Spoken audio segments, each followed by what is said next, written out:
It's been a little tricky, you know, because you kind of see both sides of the conversation. And so there are a lot of people who have been defending Alexander, or they'll say things that are talking about like, oh, it was in the past and things like that. And for me, you know, as a survivor of sexual assault, I see these things and I take these allegations very seriously. And for me, it's always, you know, believing survivors before you believe perpetrators or those who are helping inflict pain and things like that. And so for me, I was standing with the survivors in that way. And so it was kind of tricky, you know, seeing the fact that there were a lot of people who didn't believe it, or they were still siding with Alexander after all of this, because for me personally, it was always very clear to me which side I stood with and which side I saw as being truthful, or I guess honest in that way. And so that's definitely been interesting. And, you know, seeing all of this in the media and all the school emails and everything, it's definitely been a lot. Like, these issues didn't start with all of this news coming out. Like, these issues have been deeply embedded in our community for months now. Like, the issue of lack of resources for survivors has been present for years and years now. There's never truly been justice for survivors on our campus, and also underrepresented students as a whole on our campus. And I think that this whole situation is just kind of bringing those inherent structural issues to light. The We Can Do the Work campaign has been at Board of Trustees meetings since August, talking about these issues and bringing these issues up to the board. So it's not just the president that's the issue, it's the entire board, and it's the structure in which we as a community aren't able to be voting members, serving members of the highest governing board that makes the biggest decisions for what happens to our entire community. I relieved in the sense that, actually, let me rephrase that. I was actually disappointed that the Board of Trustees didn't act on it. I had a higher confidence that the Board of Trustees was going to look out for the student population a little bit better than they did. That made me actually go and research who the Board of Trustees was. And it made perfect sense to me why they didn't act on it.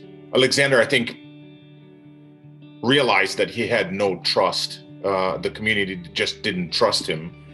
And I think he was very wise in just saying, look, I'm done, you know, sorry for the inconvenience. But the biggest disappointment wasn't even on the president himself, but on the former president, I should say, but on the Board of Trustees for not acting on the very serious allegations that were presented against him. Cop out for systemic change.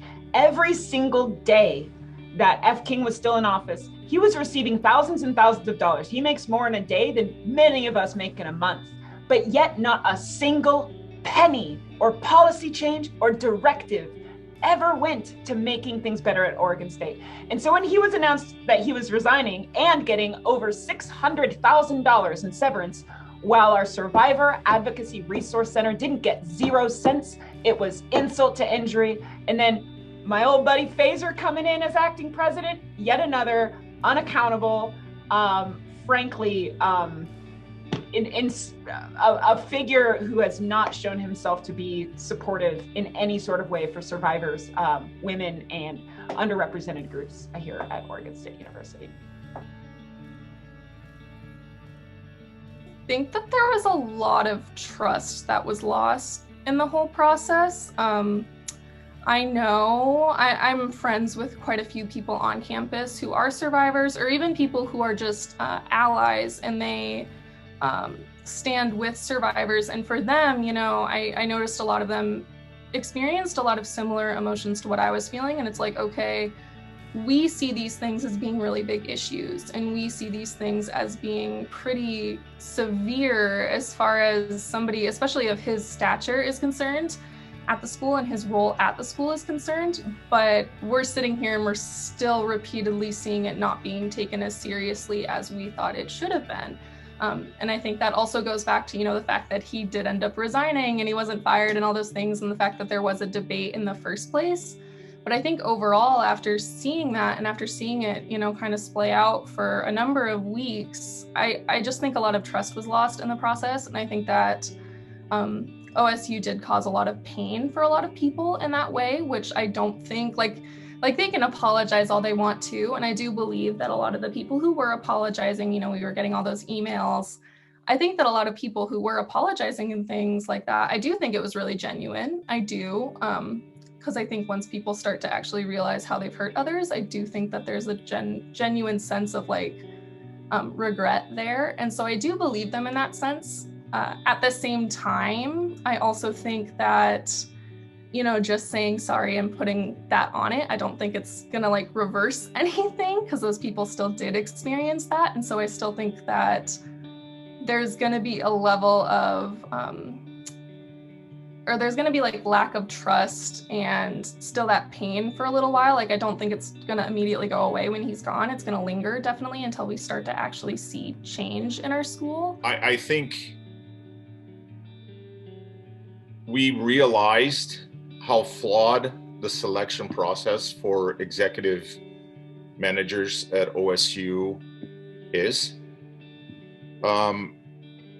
The part that disturbs me the most, that affected me personally the most, was the fact that if USA Today had not come out with those reports, he probably would still be the president today, carrying it on like nothing happened. But I think it showed us, as part of the OSU community, how flawed this process of president selection is, where you hire a company to look for a president for your school, spend hundreds and thousands of dollars that could be applied to, hey, how about research?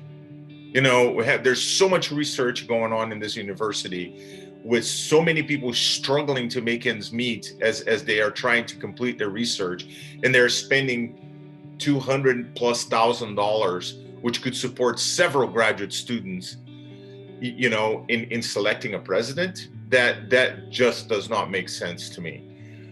We are a big enough university where candidates, you should be able to post on a newspaper that we have an opening for a president, and candidates should flood in from every direction.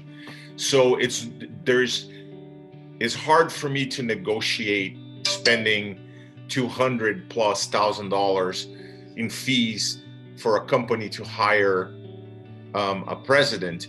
So, and then a president that is flawed like this one, that has a lot of bad baggage, and nobody knew about it until the USA Today brought that out. Nobody knew about it. And I think that a good background investigator could have dug that out of LSU, because most of it's public record or partially public record. So I think that was probably the biggest thing that I took from this, and that I've seen a lot of community members talking about, is how flawed this hiring process is. I have a lot to say about this, actually, because I think that the question's been really simplified in terms of the idea that if we find a new person who's going to be a better president, then all of these issues are going to be fixed, which is absolutely not the case. And the most tangible change that I can see going on involves complete restructuring of the university system. And one very concrete way in which we can do that is pushing the Senate Bill 854, which is it was introduced for this year. We're going through a long session for 2021 in Oregon State Legislature. So this bill basically outlines ways that we can restructure the university system to be more inclusive of community members. So it asks for the governing board to have 2 students on it, 2 members of faculty and 2 non-faculty staff.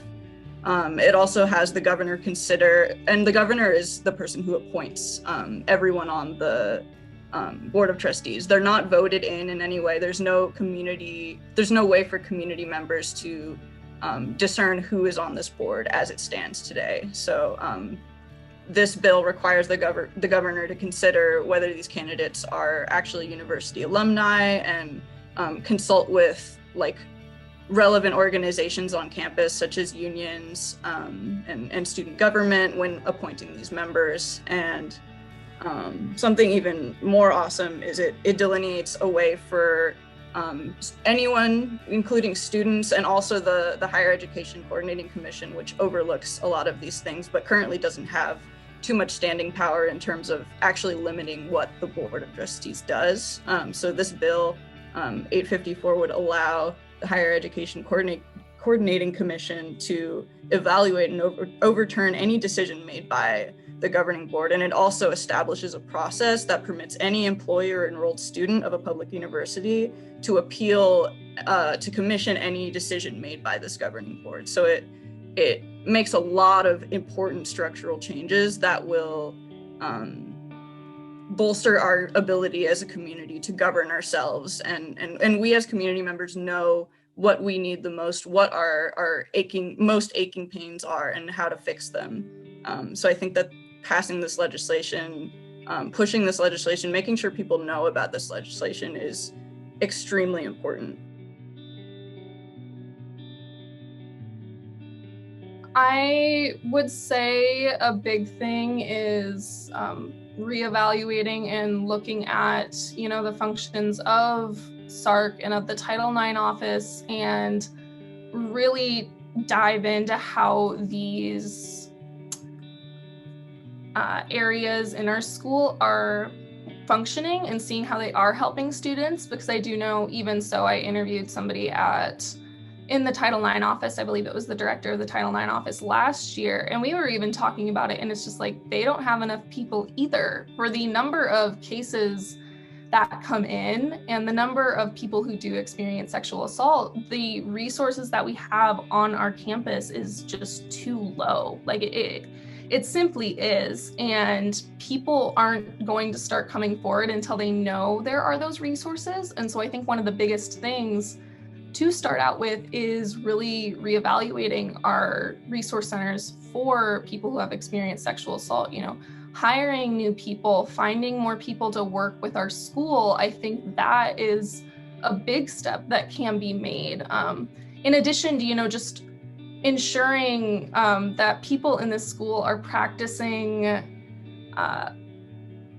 advocacy in their standing with survivors, rather than, focusing on victim blaming and all of these things that I feel like are really just prevalent in our society today. I feel like that's more a societal issue than specifically our school, but it's still something that should be practiced at our school and talked about, and all of those things. But yeah, as far as future leadership is concerned, I think one of the biggest things that could be done and can be done through like upper leadership and all of that is really reevaluating our Title IX office, our SARC office, making sure that they have proper funding and proper resources and enough people working there. I think that that's one of the biggest things right now.